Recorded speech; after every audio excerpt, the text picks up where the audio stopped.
So, next book by Asuko Yuzuki, Butter.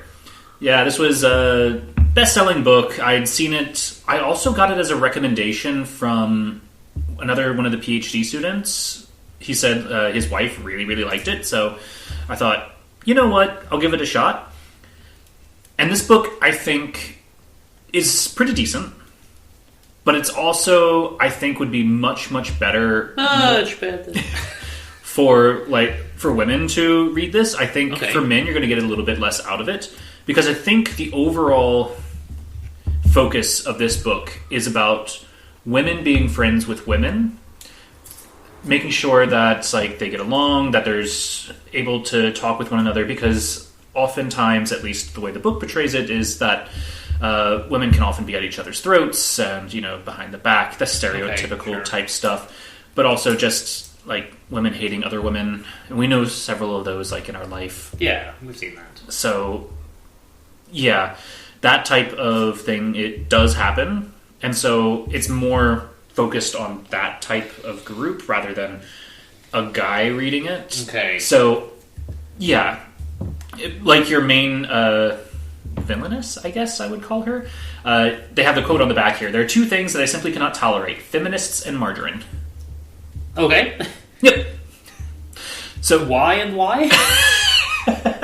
So this woman is in jail for potentially having killed several men that she took lots of money from. At the very least, she did get lots of money from lots of wealthy men, just taking her out to dinners and doing things. I don't think that that's necessarily as bad, obviously, as killing them. We don't know, even at the end of the book, whether or not she killed them. Okay. Because it's more about the connection with our main character, who's a journalist, going to meet this person who's in the detention center. Imagine your Silence of the Lambs type, except okay, that's nice. Not creepy. So the woman in the detention center very much believes in a super traditional type of stance for women. So she believes, of course, that all women need to be at home cooking for their husbands and things like that. So her whole thing is food. Okay. That's her most of her personality. We understand where she comes from with this later on in the book, but I'm not going to get into that really. So that's why she says she doesn't like feminists. And then for margarine, because she's such a cook, she can't stand anything that's subpar. Margarine's just not nearly as good as butter. Fair. Stuff like that. That's fair on the second point. Yeah. A bit less so on the first point. Well, she's a villainess. Yeah. So you're not supposed to agree with it. But our journalist friend here goes through that, gets kind of used by this woman, and the journalist also kind of sees that point of view, but does end up seemingly fight it. So sadly, some people would agree with that. So what if your trad wife type reads that? Will the book still work for them? I mean, they might agree more with your villainess. I guess. In that case, I think you still don't necessarily like her at the end. Okay, but not for that reason. Right. Okay. So, our main character, she does have a boyfriend though. So but she has a very disconnected relationship with him. They see each other once a month, and they used to be friends before, and they're just kind of together. So there's a little bit of that, but she doesn't see them that often, and then eventually breaks up with him later on in the book. But they go back to being friends. It's not a huge part, so men aren't as integral, which is nice. But she was also a person who, she went to an all-girls school and was seen as the prince of the school. Mm-hmm. So a little bit more the really good-looking one, and has been treated as that type of I guess manly type figure. Even her best friend has seen her like that at some point, potentially attracted to her before getting married to her husband. Okay. Things like that. But that's all side story here. This book is based off of a woman who actually did kill lots of men. What is it? Konkatsu Killer is the actual killer's name. She took lots of money from men and then did kill them in different ways. I think it was 5. Wow. At least 5, so she was a serial killer. But might not like men too much, but not necessarily in favor of killing them. Yeah. But in this case, she takes the author takes the idea of like taking a lot of money from the men, but making it more about the food, and then also making it less clear whether or not she actually killed the men, or whether it was someone else, or they might have just died by accident, because one of them fell in front of a train, another one like overdosed on some medicine, another one like was in his bathtub. So she killed them and made it look like an accident, or we don't know? We don't know. But she was the last person to like be in contact with most of them, so that's why she was arrested. The case goes on at the end, but it's less relevant because of some things that happen in the story.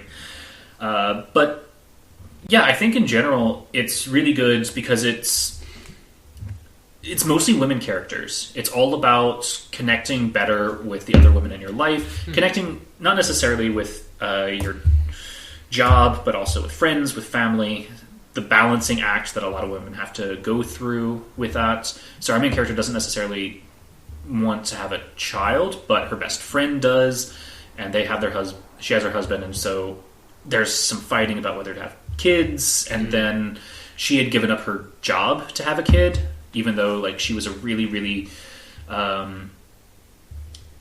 headstrong, like she wouldn't do it just because she thinks that it's her duty. She's just like, I'm a really headstrong person and I want kids. This is just what I want type thing. But it's that type of balancing act. It's balancing what is a healthy work-life balance. And I think it's good things like that. But a healthy work-life balance, you say? Yeah. I have thoughts on that. But... because this person's a journalist. Her journalism, she goes and talks to this woman in jail and ends up changing her life based on what the person in jail says. So I haven't even gotten into the main story. I've just talked about some of the characters. The main story is her changing her life to eat different things. She doesn't have a good eating habit. So she eats super like low calorie food just to keep her figure, but not necessarily food that she enjoys. So one of the... Is your stereotype of your like super thin girl having just a salad or something then? All the time.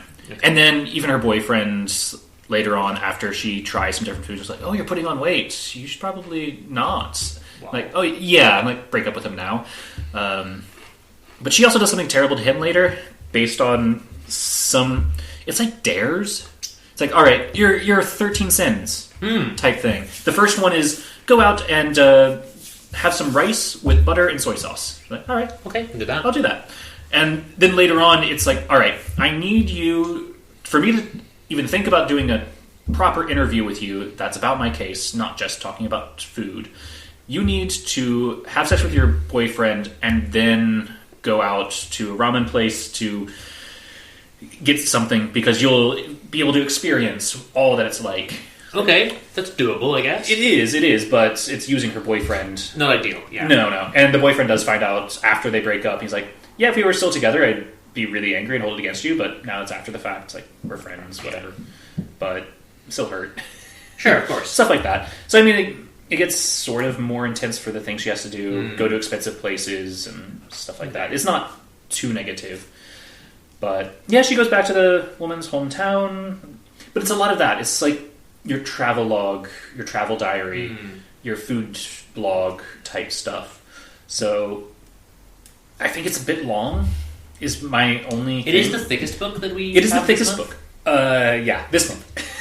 Aha! Oh, we forgot to mention during the break, you just very despondently, while I was cooking us some Kathy rolls, you just very well... I'll go and get the Thackeray then. Yeah, I'm reading Vanity Fair next month. Yeah, for me it was dry. I think I couldn't get into it as much, but I do still see that it's good, and I think that it's just aimed at women. Okay. So, yeah, it gets a yeah. Okay. I wasn't sure whether you were going to give it one or not. It just does. You haven't sent anything down the gutter yet this month. No. It didn't do anything bad, is the thing. And it did do enough that, like, I finished 5 books